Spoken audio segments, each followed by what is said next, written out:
তোমাদের সকলকে আজকে ক্লাসে স্বাগতম জানাচ্ছি। তোমরা নিশ্চয়ই সকলে ভালো আছো, সুস্থ আছো। আমরা পদার্থবিজ্ঞান দ্বিতীয় পত্রের আধুনিক পদার্থবিজ্ঞানের সূচনা এই অধ্যায়ের তোমাদের সাথে কিছু ক্লাস অলরেডি করে ফেলেছি।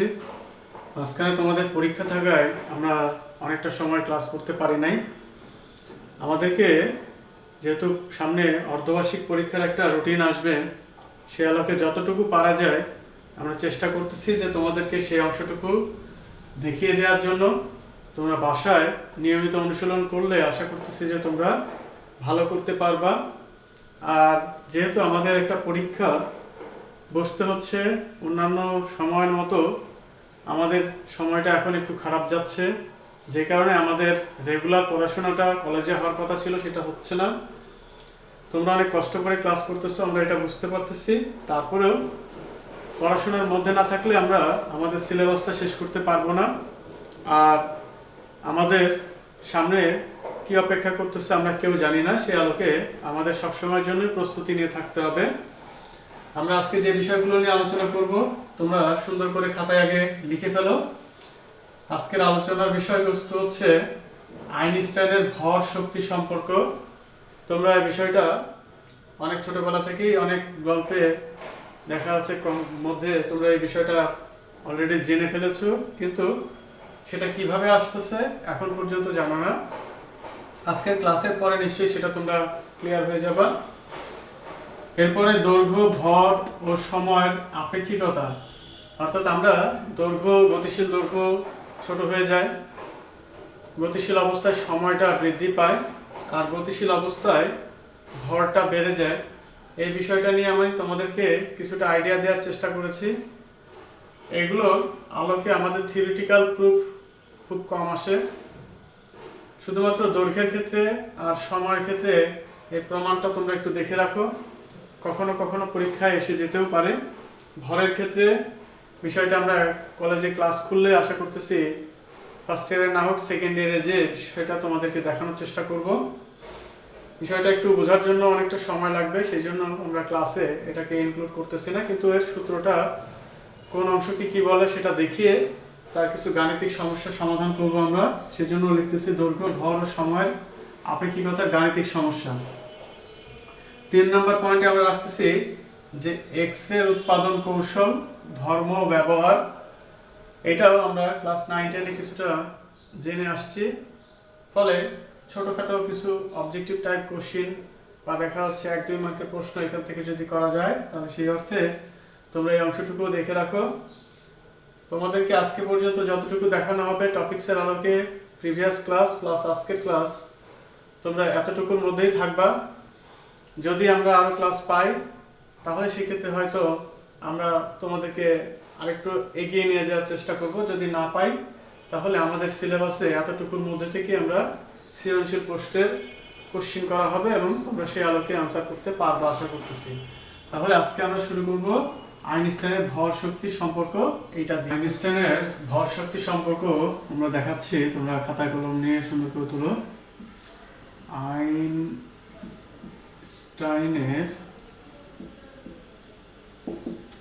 ভর ও শক্তির সম্পর্ক।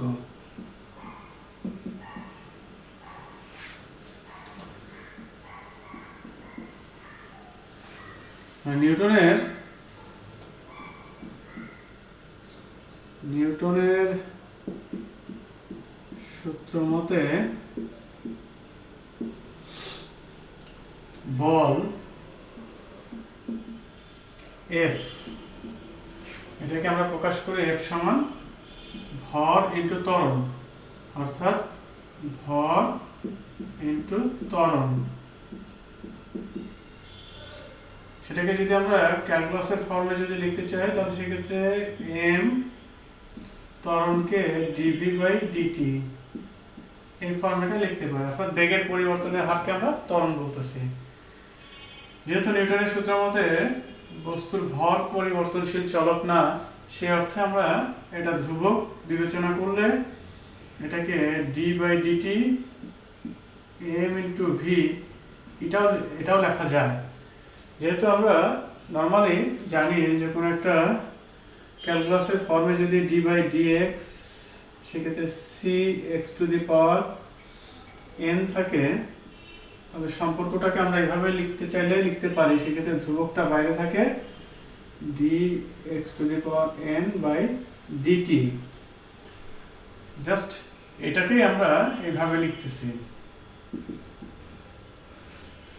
নর্মালি আমরা নিউটনের সূত্রের বলকে সংজ্ঞায়িত করি এভাবে, কিন্তু বিজ্ঞানী আইনস্টাইনের মতে যে বস্তুর ভরও পরিবর্তনশীল চলক, সেই ক্ষেত্রে বলের সংজ্ঞাটা কেমন হবে বা বলের সমীকরণটা কেমন হবে?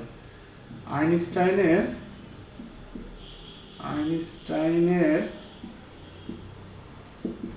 আপেক্ষিকতা অনুসারে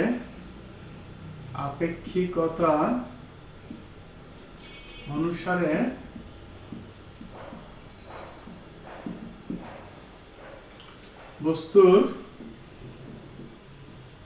ভর পরিবর্তনশীল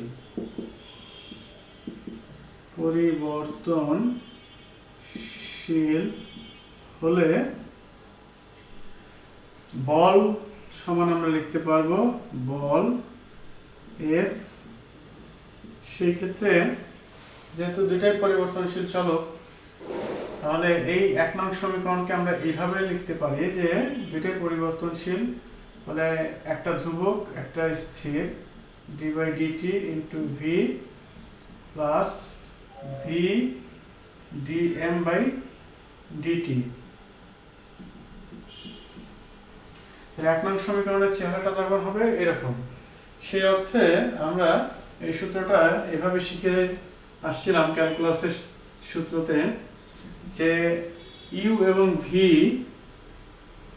দুটোই যদি এক্স এর ফাংশন হয়, তাহলে সেই ক্ষেত্রে আমরা ইউ অক্ষত ভি কে অন্তরীকরণ প্লাস ভি অক্ষত ইউ কে অন্তরীকরণ এভাবে যে লিখতে পারি। তাহলে এই সূত্রটাকেই অনুরূপভাবে আমরা এই 1 নং সমীকরণের জন্য যদি প্রযোজ্য হয়, তাহলে আইনস্টাইনের আপেক্ষিকতা অনুসারে বস্তুর ভর পরিবর্তনশীল হলে বল এফ কে আমরা এভাবে এটাকে যদি বিশ্লেষণ করি, তাহলে সেক্ষেত্রে ভর একবার স্থির, বেগকে অন্তরীকরণ করব, একবার বেগ স্থির, একবার ভরকে অন্তরীকরণ করতেছি।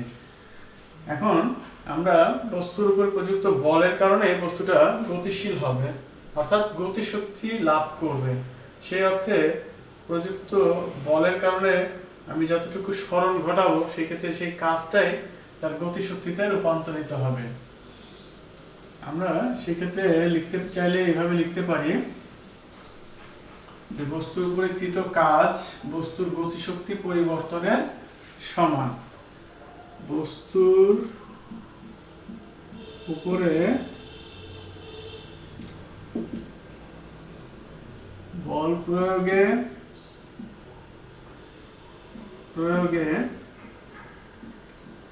কৃত কাজ বস্তুর গতিশক্তির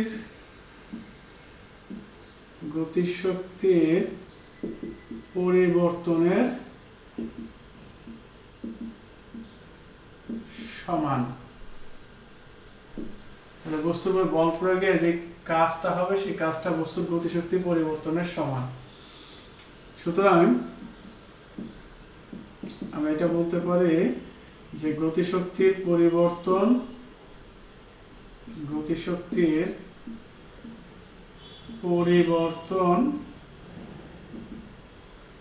সমান কৃত কাজ।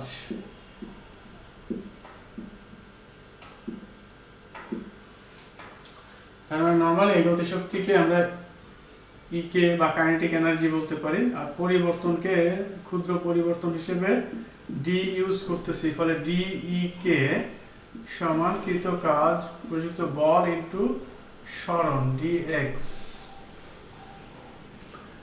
এটা যদি প্রকাশ করি, তাহলে সেই ক্ষেত্রে 2 নং সমীকরণ অনুসারে বস্তুর উপরে বল প্রয়োগে বস্তুর সামান্যটুকু সরণ ঘটলে সেক্ষেত্রে এই কৃত কাজটা হবে তার গতিশক্তির পরিবর্তনের সমান। সেই অর্থে আমরা গতিশক্তির পরিবর্তনটাকে এফ এর জায়গায় এই 2 নং সমীকরণে যদি মানটা বসাই দেই, তাহলে সেক্ষেত্রে m dv by dt into dx plus v dm by dt into dx, অর্থাৎ ডিএক্স দ্বারা এটাকে গুণ করলাম উভয় পক্ষকে। তাহলে আমাদের সমীকরণের চেহারাটা হচ্ছে এই অবস্থায়। সেই অবস্থায় আমরা একটু রিঅ্যারেঞ্জ করতে চাই। এই অংশটুকু যেহেতু গুণ আকারে আছে, সেই ক্ষেত্রে আমরা একটু যদি এভাবে লিখতে পারি, এম ডিভিটাকে এভাবে লিখলাম আর ডিএক্স এর নিচে ডিটি দিলাম, তাতে আমার সমীকরণের কোথাও কোনো পরিবর্তন হবে না। বলে ভি ডিএম বাই, এখানে ডিএমটাকে নামাই দিলাম আর এক্স এর নিচে ডিটি দিলাম, ডিএক্স বাই ডিটি। এটা দেখো সরণের পরিবর্তনের হারকে আবার বেগ বলে, ফলে সেই অর্থে আমরা এটাকে এম ভি ডিভি প্লাস, এক্ষেত্রে বেগ হবে, এখানে একটা বেগ আছে, ফলে ভি স্কোয়ার ইন্টু ডিএম লিখতে চাইলে লিখতে পারবো। তাহলে গতিশক্তির পরিবর্তন ডিই কে সমান এই সম্পর্কটা পাওয়া যাচ্ছে আইনস্টাইনের আপেক্ষিকতা অনুসারে। এখন সামান্য গতিশক্তির পরিবর্তন পেলাম। যদি এক্ষেত্রে ক্যালকুলাসের ফর্মটাকে, অন্তরীকরণের ফর্মটাকে যদি তুলতে চাই, তাহলে সেক্ষেত্রে তার উপরে ক্যালকুলাসের যে সূত্রটা সেটা যদি অ্যাপ্লাই করি, তাহলে সেক্ষেত্রে আমরা আমাদেরকে লিমিট বলে দিতে হবে যে পরিবর্তনটা কোথা থেকে কোথায় পর্যন্ত হয়েছে, তার কারণে মোট গতিশক্তির পরিবর্তন কত হবে সেটা পাওয়া যাবে। কিন্তু 4 নম্বর সমীকরণে যে আমরা দেখতে পাচ্ছি এখানে বেগের পরিবর্তন আছে, এখানে ভরের পরিবর্তন আছে, তাহলে একই সাথে দুইটা চলক পরিবর্তনশীল হয়, আমরা সেই ক্ষেত্রে এটাকে একটু মডিফাই করতে হবে। আমরা এখানে ডান পাশে লিখে দেই, যেহেতু বেগ ভি সমান হচ্ছে dx বাই dt, সেই অর্থে আমরা এটা লিখতেছি। তাহলে তোমরা এই পর্যন্ত কারো কোথাও প্রশ্ন থাকলে আমাকে কমেন্টসে উল্লেখ করো, আমি সেখান থেকে দেখে তোমাদের কমেন্টসে আনসার দেওয়ার চেষ্টা করব। আমরা গতিশক্তির পরিবর্তন একটা ক্ষুদ্র সরণের জন্য এই ক্ষেত্রে সমীকরণের রূপটা 4 নম্বর সমীকরণের রূপ আসতেছে।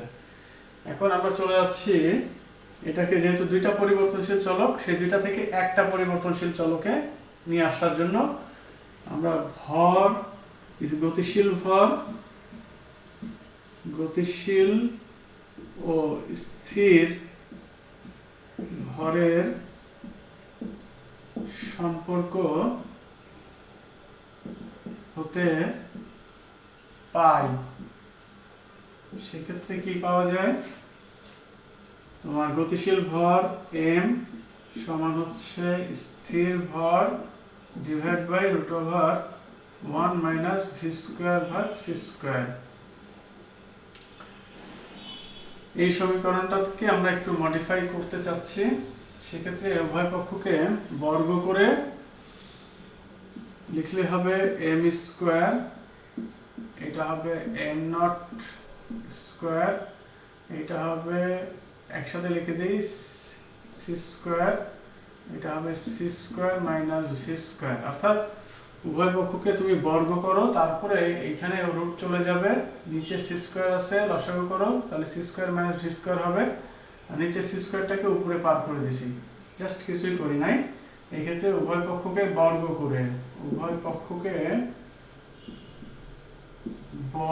করে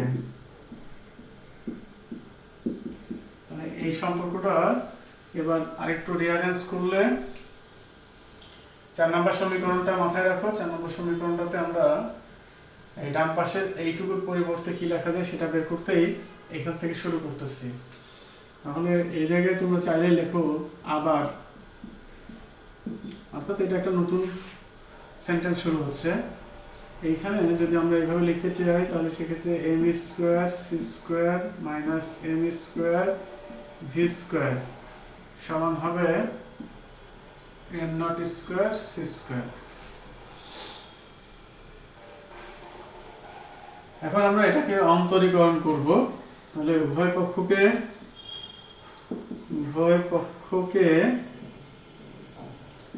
অন্তরীকরণ করণ করে পাই, মানে সেক্ষেত্রে পরিবর্তনশীল চলকগুলো অন্তরীকরণ করলে হবে কি,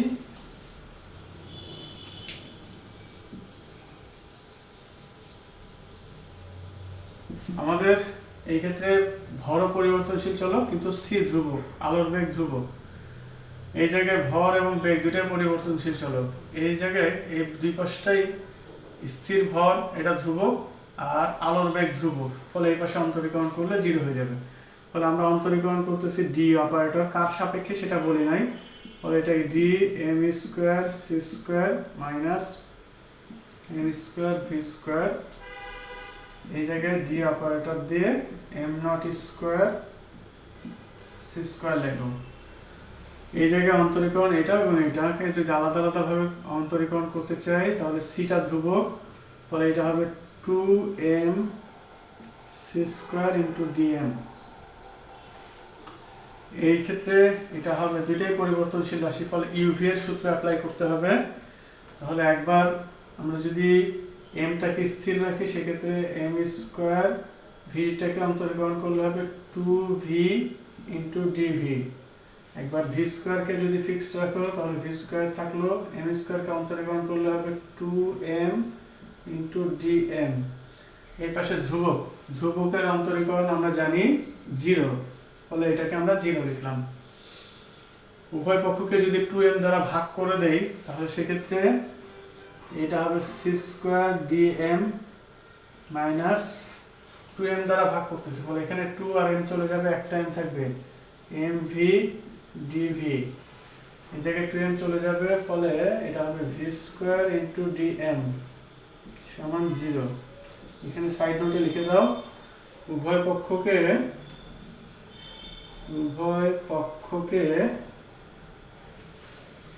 2m দ্বারা ভাগ করে পাই, 2m দ্বারা ভাগ করে পাই, ভাগ করে পাই। তাহলে উভয় পক্ষকে 2m দ্বারা ভাগ করলে আমার এই সমীকরণটা আসতেছে। এটাকে রেখে দিয়ে সি স্কোয়ার ইন্টু ডিএম সমান, দেখো 4 নম্বর সমীকরণ যেটা ছিল সেটা এই পাশে নিয়ে যাও, সেক্ষেত্রে m v dv minus v square into dm. এইটা 5 নম্বর সমীকরণ। তাহলে 4 এবং 5 নম্বর সমীকরণের ডান পাশটা কিন্তু একই জিনিস আসতেছে, সেই অর্থে আমরা 4 এবং 5 কে তুলনা করলে তাহলে যেটা পাই সেটা আমরা লিখব।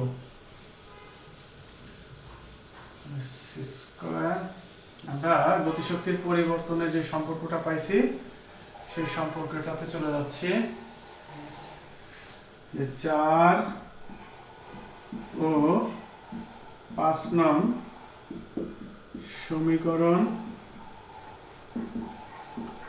তুলনা করে পাই, তুলনা করে পাই কি পাই, সেক্ষেত্রে ডি ই কে সমান লিখতে পারবা সি স্কোয়ার ইন্টু ডিএম,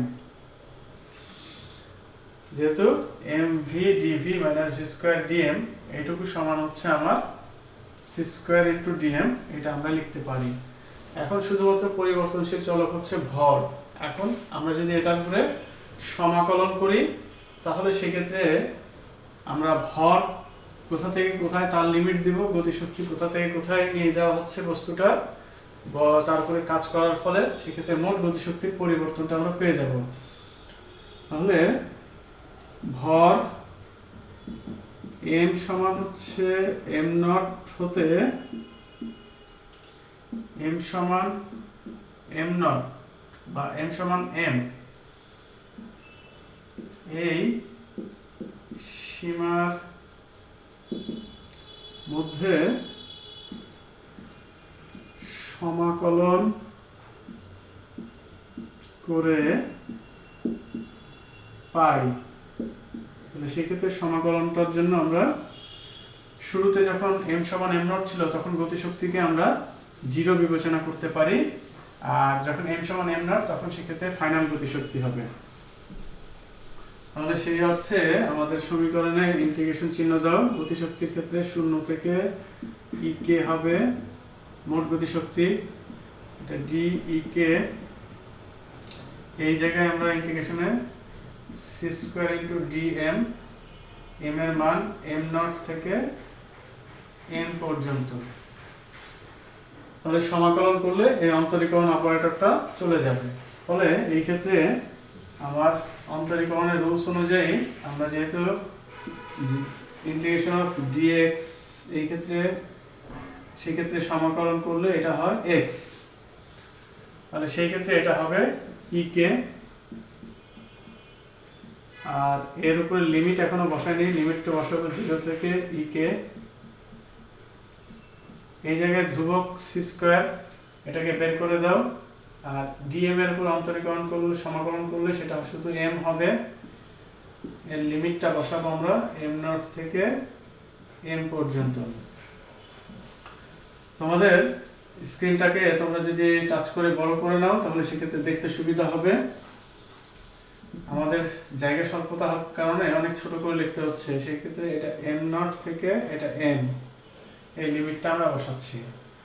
ফলে লিমিটের যদি কনসেপ্টে যাই তাহলে সেক্ষেত্রে এটা আপার লিমিট -0, এই ক্ষেত্রে হবে সি স্কোয়ার।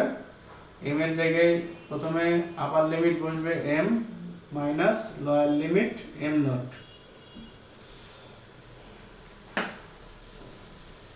আমাদের সম্পর্কে দেখো এখানে চলে আসতেছে, এটা 0 লেখার দরকার নাই। তাহলে গতিশক্তি হচ্ছে ই কে সমান হবে m c square minus m nought c square. এটাকে আমরা 6 নং সমীকরণ দিয়ে রাখবো এবং এটা হচ্ছে আমার ম্যাথের জন্য কাজে লাগবে। তোমরা একটু খেয়াল করে এটাকে সমীকরণকে এবার যদি আমরা ভাষায় লিখতে চাই তাহলে দেখো সেই অর্থে এটা হলো গতিশক্তি সমান হচ্ছে এম ইন্টু সি স্কোয়ার। এটাকে বলা হচ্ছে গতিশীল অবস্থায় বা এম সি স্কোয়ার, এটাকে এভাবে রাখা হয় মাইনাস এটা এম নট সি স্কোয়ার, এটাকে বলা হয় স্থিতি শক্তি। স্থিতি শক্তি এটা এই পাশে চলে আসলে হবে গতিশক্তি প্লাস স্থিতিশক্তি। স্থিতিশক্তি সমান হচ্ছে এম সি স্কোয়ার। কোন বস্তুর গতিশীল অবস্থায় শক্তি এবং স্থিতি শক্তি এই দুটাকে একত্রে যোগ করলে হয় মোট শক্তি। তাহলে এটাকে মোট শক্তি হিসেবে তুলনা করা হয় সমান এম সি স্কোয়ার। এই মোট শক্তিকে ই দ্বারা প্রকাশ করা হয়, ই সমান এম সি স্কোয়ার। তাহলে ফাইনালি আমরা ভর এবং শক্তির মধ্যে একটা সম্পর্ক স্থাপন করতে সমর্থ হলাম, যেখানে গতিশীল অবস্থায় বস্তুর মোট শক্তি হবে তার গতিশীল অবস্থায় তার ভর এবং আলোর বেগের বর্গের গুণফলের সমান। এটাকেই বলা হচ্ছে আইনস্টাইনের ভর শক্তি সম্পর্ক। এইটা 7 নম্বর সমীকরণ দিয়ে রাখো এবং এটাকেই আমরা উল্লেখ করব। সুতরাং 7 নং সমীকরণ বস্তুর গতিশীল বস্তু লিখি। মানে গতিশীল বস্তুর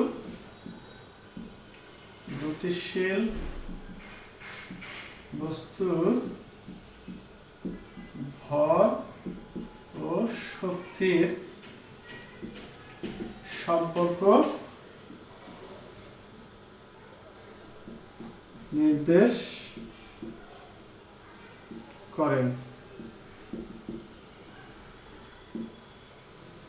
তাহলে এইটার থিওরিটিক্যালি প্রুভ করতে আসতে পারে, অথবা আমরা যে দুই জায়গাটাতে বক্স দিয়ে শেষ করলাম ফাইনালি, সেক্ষেত্রে বস্তুর গতিশক্তি চাইলে আমরা 6 নং সমীকরণ, আর বস্তুর গতিশীল অবস্থায় তার যদি মোট শক্তি চাওয়া হয় সেক্ষেত্রে গতিশীল ভর এবং আলোর বেগের বর্গ দিয়ে আমরা মোট শক্তি ক্যালকুলেট করব। তাহলে এই দুটাকে আমরা গাণিতিক সমস্যার জন্য ব্যবহার করব। নিশ্চয়ই তোমরা ক্যালকুলাসের বিষয়গুলোর সাথে কিছুটা হলেও পরিচিত আছো আগে থেকে, তারই ধারাবাহিকতায় আমরা আজকে এটা দেখাইলাম। এতে যদি তোমাদের কারো কোথাও কোনো প্রশ্ন থাকে তোমরা অবশ্যই কমেন্টসে আমাকে উল্লেখ করো। এরপরে আমরা কিছু গাণিতিক সমস্যা তোমাদেরকে দেখাবো। তাহলে আইনস্টাইনের আপেক্ষিকতা অনুসারে যেহেতু আমরা গাণিতিক সমস্যার সমাধান করব, সেই ক্ষেত্রে শুরুতেই আমরা সূত্রগুলো নিয়ে একটু তোমাদেরকে আরেকবার স্মরণ করিয়ে দিই। গতিশীল দৈর্ঘ্য L সমান স্থির দৈর্ঘ্য L নট √1 - v²/c²। তাহলে এই সম্পর্কটা স্থির দৈর্ঘ্য এবং গতিশীল দৈর্ঘ্যের মধ্যে আমরা প্রমাণ করেছি। সেক্ষেত্রে আমরা বলতেছি যে গতিশীল দৈর্ঘ্যটা ইজ লেস দেন স্থির দৈর্ঘ্য। গতিশীল অবস্থায় বস্তুর দৈর্ঘ্যটা স্থির দৈর্ঘ্যের থেকে ছোট বলে মনে হয়। আসলে প্রকৃতপক্ষে ছোট না, ছোট বলে মনে হয়। সেক্ষেত্রে 2 নম্বর সম্পর্কটা আমরা সেটা পাবো, সেটা হচ্ছে t সমান t0 √1 - v²/c²। এই ক্ষেত্রে t এবং t0টা একটু এক্সেপশনালি ক্যালকুলেট করা হয়েছে। সেক্ষেত্রে এই টিটা হচ্ছে আমার স্থির সময় ব্যবধান, আর t0টাকে গতিশীল সময় ব্যবধান হিসেবে বিজ্ঞানী প্রমাণ করার কারণে আমরা এইভাবেই সূত্রটাকে রেখে দিয়েছি, পরিবর্তন করি নাই। আমরা এখানে লিখে রাখতেছি যে t0টা হচ্ছে গতিশীল সময় ব্যবধান, অর্থাৎ গতিশীল কাঠামোতে যে ঘড়িটা আছে সেই ঘড়িতে ক্যালকুলেটেড যে সময়, সেই সময়টাকে হিসাব করা হচ্ছে t0 দ্বারা। 3 নম্বর সম্পর্ক হচ্ছে m সমান m0 √1 - v²/c²। এই ক্ষেত্রে mটা হচ্ছে গতিশীল ভর, m0টা হচ্ছে স্থির ভর। তাহলে L0 এবং m0টা হচ্ছে স্থিরের জন্য, সেক্ষেত্রে L0 এবং m0টাকে আমরা স্থির দৈর্ঘ্য স্থির ভর হিসেবে এখানে উল্লেখ করলাম। কিন্তু t0টা এক্সেপশনাল, t0টা হচ্ছে গতিশীল সময় ব্যবধান, এবং তাদের রিলেশন থেকে আমরা এই কনসেপ্টগুলো পাই যে আমার গতিশীল ভর ইজ গ্রেটার দেন স্থির ভর। এই 3টা আলোকে আমাদের কিছু গাণিতিক প্রবলেম পরীক্ষায় আসতে পারে। তারই ধারাবাহিকতায় আমি একটা করে প্রশ্ন তোমাদেরকে সলভ করে দেখাচ্ছি। কোনটাকে কি নির্দেশ করে সেটা করে না দিলে তোমরা হয়তো অনেক ক্ষেত্রে বুঝতে পারবে না। সেই কারণে আমি তোমাদেরকে প্রশ্ন সহ সমাধানটা দেখিয়ে দিচ্ছি। শিক্ষার্থীরা, আমরা তোমাদের জন্য 2টা সৃজনশীল প্রশ্নের নমুনা প্রশ্ন এখানে লিখে রাখতেছি। তোমরা ঝটপট খাতায় তুলে নাও। আমি প্রশ্ন 2টা বলতেছি, তোমরা লিখো। কোশ্চেন 1, একটি ইলেকট্রন 0.99c দ্রুতিতে গতিশীল হলে এর, সেই ক্ষেত্রে এর 1 নম্বর প্রশ্ন বলা হচ্ছে চলমান ভর নির্ণয় করো। তাহলে ইলেকট্রনটা 0.99c দ্রুতিতে গতিশীল হলে এর চলমান ভর নির্ণয় করো। এটা হচ্ছে গ এর প্রশ্ন। ঘ নম্বর প্রশ্ন লেখা আছে যে ইলেকট্রনের গতিশক্তি ও মোট শক্তির অনুপাত নির্ণয় করো। তাহলে 2টা প্রশ্ন আমরা ক খ প্রশ্নটা পরে অ্যাড করে দিব। আপাতত তোমাদেরকে বলা হচ্ছে যে গ এবং ঘ এর জন্য কিভাবে সমাধানটা করতে হয়। যারা তুলতে পারো না তারা একটু দেখে তুলে নাও। আমি আরেকবার বলে দিচ্ছি। কোশ্চেনটার উদ্দীপক হচ্ছে একটি ইলেকট্রন 0.99c দ্রুতিতে গতিশীল হলে এর চলমান ভর নির্ণয় করো। ঘ নম্বর হচ্ছে ইলেকট্রনের গতিশক্তি ও মোট শক্তির অনুপাত নির্ণয় করো। কোশ্চেন 2 অর্থাৎ 2 নম্বর কোশ্চেনটা উদ্দীপকটা আমরা পড়তেছি যে একজন মহাশূন্যচারী 25 বছর বয়সে, অর্থাৎ এখানে 25 ইয়ার্স বয়সে সে 1.8 × 10⁸ মিটার পার সেকেন্ড বেগে গতিশীল একটি মহাশূন্য যানে চড়ে মহাকাশ ভ্রমণে গেলেন। আমি আরেকবার বলতেছি যে একজন মহাশূন্যচারী 25 বছর বয়সে 1.8 × 10⁸ মিটার পার সেকেন্ড বেগে গতিশীল একটি মহাশূন্য যানে চড়ে মহাকাশ ভ্রমণে গেলেন। গ নাম্বার প্রশ্ন হচ্ছে রকেটের স্থির দৈর্ঘ্য 10 মিটার হলে গতিশীল দৈর্ঘ্য কত হবে? তাহলে সে যে মহাকাশ যানে করে যাচ্ছে সেই মহাকাশ যানটাকে আমরা রকেট হিসেবে বিবেচনা করতেছি। তাহলে গ নাম্বার প্রশ্ন হচ্ছে রকেটের স্থির দৈর্ঘ্য 10 মিটার হলে গতিশীল দৈর্ঘ্য কত হবে? ঘ নাম্বার হচ্ছে মহাশূন্যচারী পৃথিবীর হিসাবে 30 বছর অর্থাৎ 30 বছর পরে ফিরে আসলে তার বয়স কত হবে? তাহলে এই প্রশ্নগুলোর সমাধানটা আমরা তোমাদেরকে দেখিয়ে দিব। তোমরা প্রশ্ন দুইটা খুব ঝটপট তুলে নাও, যেহেতু আমাদের একটা ক্লাসের মধ্যে অনেক কিছু শিখতে হচ্ছে, ফলে খুব সংক্ষেপে অনেক কিছু আলোচনা করতেছি। তোমরা বইটা খুব ভালো করে পড়ো এবং সেক্ষেত্রে অনেকগুলো উদাহরণের ম্যাথ আছে, অনুশীলনীতে ম্যাথ আছে, সেগুলো প্র্যাকটিস করো। কোনো ম্যাথ যদি করতে এই টাইপের অঙ্ক বুঝতে না পারো তাহলে সেটা ছবি তুলে আমাকে কমেন্টসে জানাও, আমি সেখানে দেখে তোমার প্রশ্নের উত্তর দেওয়ার চেষ্টা করব। তাহলে আমরা প্রশ্ন দুইটার সলভে চলে যাচ্ছি। একটা কোশ্চিন 1 এবং কোশ্চিন 2 দুইটাই দেখাবো তোমাদেরকে খুব সংক্ষেপে। তাহলে কোশ্চিন 1 এর জন্য আমরা চলে যাচ্ছি সমাধানে।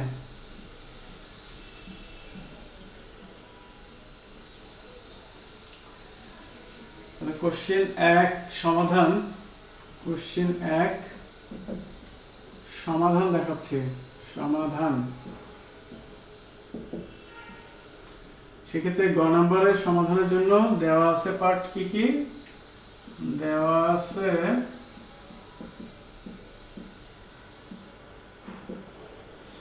ইলেকট্রনের বেগ, ইলেকট্রনের বেগ বা দ্রুতি v সমান 0.99 c। এর অর্থ হচ্ছে c কিন্তু আলোর বেগ, তার মানে আলোর বেগের 0.99% বেগে গতিশীল একটা ইলেকট্রন, তার জন্য প্রশ্নটা ছিল। এবং সেক্ষেত্রে আমাদের প্রশ্নে জানতে চাচ্ছে কি যে ইলেকট্রনের গতিশীল ভর কত হবে। তাহলে ইলেকট্রনের স্থির ভর আমাদেরকে দেওয়া নাই প্রশ্নে, কিন্তু আমরা জানি ইলেকট্রনের স্থির ভর এটা হচ্ছে m0 সমান 9.1 ইন্টু 10⁻⁻31 কেজি।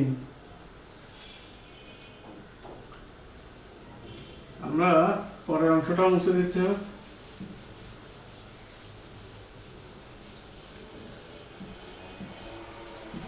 সেক্ষেত্রে ইলেকট্রনের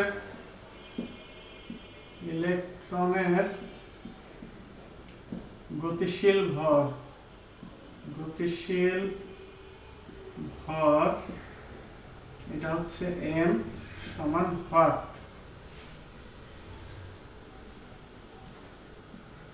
আমাদের সূত্র জানা আছে, আমরা জানি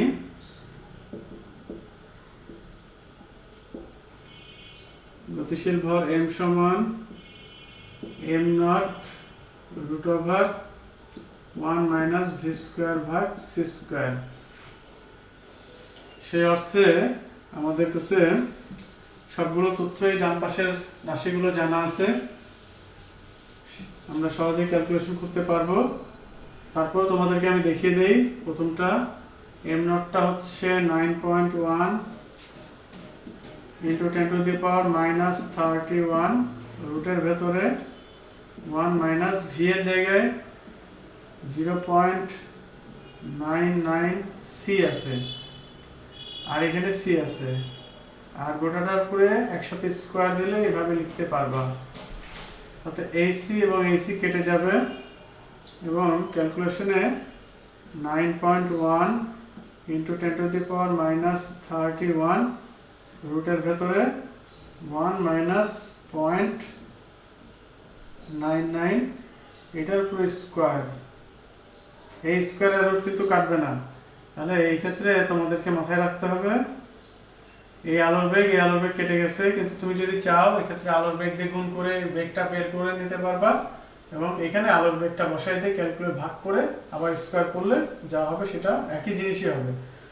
ফলে ফাইনালি এর রেজাল্টটা আমি লিখতেছি তোমাদের জন্য। রেজাল্টটা তোমরা ক্যালকুলেট করো। সেক্ষেত্রে রেজাল্টটা হচ্ছে 6.45 ইন্টু 10⁻⁻30 কেজি হবে। এটা আনসার ফাইনালি। ফলে তোমরা নিজেরা ক্যালকুলেশন করে দেখো যে এটা রেজাল্ট হচ্ছে কিনা। সেই ক্ষেত্রে ইলেকট্রনের বেগ, ইলেকট্রনের স্থির ভর দিয়ে ইলেকট্রনের গতিশীল ভর আমরা বের করে ফেললাম। ঘ নাম্বার প্রশ্নের জন্য আমাদের কাছে চাওয়া হয়েছে যে তার গতিশক্তি এবং মোট শক্তির অনুপাত। সমাধান গ এর জায়গায় আমরা ঝটপট মুছে দিয়ে এটাকে ঘ লিখে দিচ্ছি। এই ক্ষেত্রে ইলেকট্রনের ভর আমরা পেয়ে গেছি, ফলে এটাকে আমরা এই জায়গায় লিখে রাখি 6.45 ইন্টু 10⁻⁻30 কেজি। আর আমাদের কাছে চাওয়া হচ্ছে গতিশক্তি এবং মোট শক্তির অনুপাত। মানে গতিশক্তি বের করতে হবে ই কে সমান ওয়াট, আর মোট শক্তি ই সমান ওয়াট। এই দুটা বের করতে পারলে আমরা মো অনুপাতটাও বের করতে পারবো। ফলে সেক্ষেত্রে আমাদের সূত্র বসাই দিই আমরা গতিশক্তি এবং মোট শক্তির জন্য।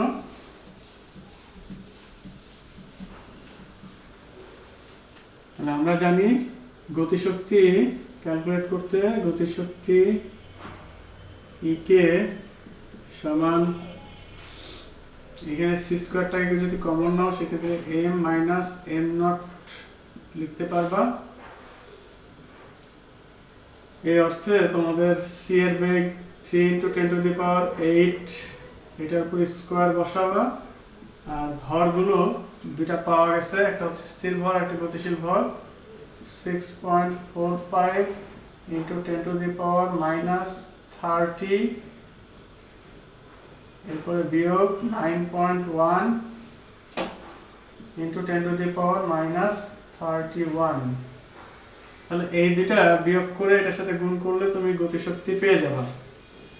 এটা তোমাদের জন্য থাকলো। আর মোট শক্তি, আবার মোট শক্তি ক্যালকুলেট করতে তোমরা ব্যবহার করবা ই সমান এম সি স্কোয়ার।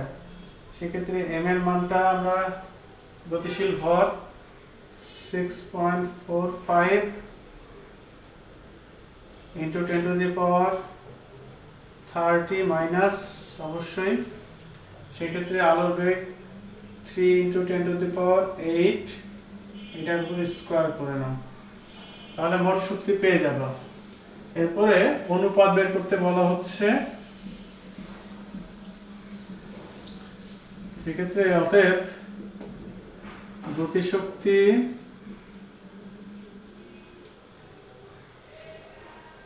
ভাগ মোট শক্তি সমান, তুমি এখানে গতিশক্তির মান বসাবা, মোট শক্তি বসাবা, দিয়ে ক্যালকুলেট করে তুমি যেটা পাবা সেটা হলো ই কে ইস টু ই সমান রেজাল্ট যেটা হবে সেটাকে তুমি আনসার লিখবা। তাহলে আমাদের এটা চাওয়া হয়েছে ঘ নাম্বারের জন্য। আমি আশা করতেছি যে তোমাদের কারো কোথাও কোনো জায়গায় বুঝতে অসুবিধা হয় নাই।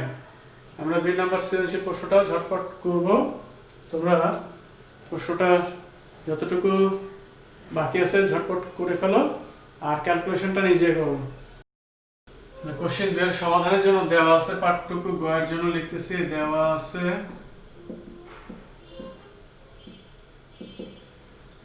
রকেটের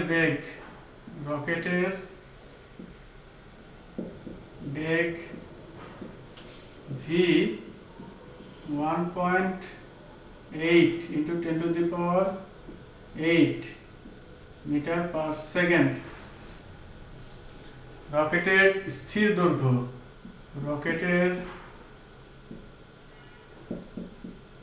স্থির দৈর্ঘ্য এটা হচ্ছে L নট সমান হচ্ছে 10 মিটার। তাহলে গতিশীল দৈর্ঘ্য চাওয়া হচ্ছে রকেটের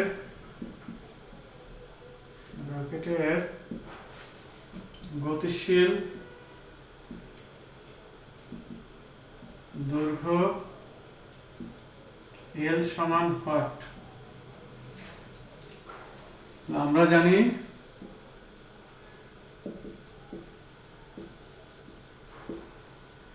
গতিশীল দৈর্ঘ্য ছোট হবে, সে অর্থে গতিশীল দৈর্ঘ্য L সমান L নট সূত্রটা √1 মাইনাস v স্কয়ার ভাগ c স্কয়ার। যেহেতু বেগের মানটা এখানে দেওয়া আছে মিটার পার সেকেন্ড এককে, তাহলে আলোর বেগটা লিখে রাখো। আলোর বেগ c 3 × 10⁸ মিটার পার সেকেন্ড। আমরা মানগুলো বসাই দেই। এটা হবে 10 রুটের ভেতরে 1 মাইনাস v এর মান হচ্ছে 1.8, এটা 1.8 × 10⁸, নিচে 3 × 10⁸। গোটাটাকে একসাথে স্কোয়ার করো, সহজ হবে। তাহলে এইটা এবং এটা কেটে যাবে। তাহলে এই দুটো যদি কেটে যায় 80 দুটা, তাহলে সেক্ষেত্রে এটা হবে 10 রুটের ভেতরে 1 মাইনাস 1.8 ভাগ 3। তাহলে এটা হলো 0.64 সম্ভবত। ক্যালকুলেশনটা করো।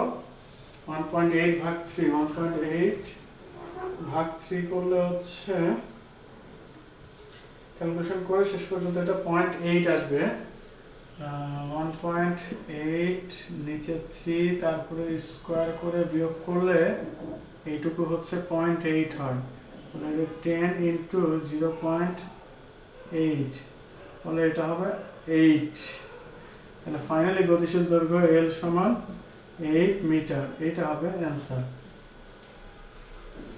তাহলে গতিশীল অবস্থায় রকেটের দৈর্ঘ্যটা ছোট বলে মনে হবে। তাহলে সেই ক্ষেত্রে আমরাও এক্ষেত্রে ক্যালকুলেশন করে স্থির দৈর্ঘ্য 10 মিটার আর গতিশীল দৈর্ঘ্য পেলাম 8 মিটার। এরপরে আমাদের কাছে জানতে চাওয়া হচ্ছে যে মহাশূন্যচারী 25 বছর বয়সে রকেটে করে রওনা দেওয়াতে পৃথিবীর হিসাবে সে 30 বছর পরে ফিরে আসলো, তাতে তার বয়স কত হবে? তার বয়সটা বের করতে আমরা দেওয়া আছে পার্টে রকেটের বেগ। ঠিক আছে, এটা থাক, এগুলো লাগবে না, এগুলোকে মুছে দিচ্ছি আমরা। এটা গয়ের পরিবর্তে ঘ লিখব। আর যেহেতু সূত্রের এটা কি চাচ্ছে তার আলোকে আমরা এটা লিখব। রকেটের বেগ পাইলাম। আমাদের কাছে বলা হচ্ছে যে পৃথিবীর হিসাবে সে 30 বছর পরে ফিরে আসতেছে। তাহলে পৃথিবীর হিসাবে মানে সময় ব্যবধানটা যে পৃথিবীতে আছে সে হিসাব করতেছে যে সে রকেটে করে যখন রওনা দিছে, যেদিন রওনা দিছে সেদিন থেকে সে যখন ফিরে আসছে, তখন তার কাছে হিসাবে মনে হচ্ছে যে সে 30 বছর পরে সে ফিরে আসলো, তার ক্যালেন্ডার, তার ঘড়ির হিসাবে। কিন্তু মহাশূন্যচারী নিজেও সাথে করে একটা বালি ঘড়ি নিয়ে গেছে এবং একটা ক্যালেন্ডার নিয়ে গেছে। সেখানে তার হিসাবে সময়গুলো সে কাউন্ট করছে এবং ক্যালেন্ডারের হিসাবে ফিরে আসার ফলে পৃথিবীতে তার 30 বছর অতিক্রান্ত হলেও তার হিসাবে সেটা 30 বছর হচ্ছে না, তার হিসাবে তার থেকে কম বলে মনে হচ্ছে। এবং তারা যদি যমজ ভাই হতো তাহলে সেক্ষেত্রে আমরা যেটা পেতাম যে যমজ ভাইটাকে অধিক বেশি বয়স্ক মনে হতো এবং তাকে তার থেকে বেশি কম্পারেটিভলি ইয়াং বলে মনে হতো। তাই সেই মনে হওয়াটাই আমরা এখানে বের করব যে স্থির সময় ব্যবধান এটা টি, এটা হচ্ছে আমার 30 ইয়ার্স। গতিশীল সময় ব্যবধানটা বের করতে হবে। গতিশীল সময় ব্যবধান টি নট হোয়াট, তাহলে তার বয়স কত সেটা আমরা বের করতে চাইলে সহজে বের করতে পারবো। তাহলে আমরা জানি স্থির সময় ও গতিশীল সময় ব্যবধানের মধ্যে সম্পর্ক হচ্ছে টি সমান t naught root over 1 minus v square ভাগ সি স্কোয়ার। যেহেতু টি নট বের করতে হবে তাহলে আমরা একটু ইন্টারচেঞ্জ করে ফেলি, তাহলে টি নট সমান t into root over 1 minus v square ভাগ সি স্কোয়ার। মানগুলো বসিয়ে দাও টি নটের জায়গায়, এটা হবে 30। আচ্ছা, বয়সটাকে এখানে সেকেন্ডে কনভার্ট করলাম না, এই জায়গায় বেগটা মিটার পার সেকেন্ড এককে আছে, আলোর বেগও মিটার পার সেকেন্ড এককে আছে, ফলে এককগুলো কেটে যাবে, শুধু এই সময়ের একক যেটা সেটাই আমার বের হবে। সেই অর্থে আমরা এটাকে চেঞ্জ করতেছি না, 1 মাইনাস এটাকে 1.8 into 10 to the power 3 divide by 3 into 10 to the power 8 এটার উপর স্কোয়ার। তাহলে এটা কেটে যাক, 1.8 কে যদি ভাগ করো 3 দিয়ে, স্কোয়ার করো, 1 থেকে বিয়োগ করো, রুট করো, তাহলে সেটা আমার ক্যালকুলেটেড মান 30 ইন্টু 0.8 আসবে। অর্থাৎ এই টি নটটা হবে তার হিসাবে গতিশীল অবস্থায় সে হিসাব করে যেটা পাবে সেটা হলো 24 বছর। তাহলে সে বলবে যে না, আমি মহাকাশে 24 বছর কাটিয়ে এসেছি।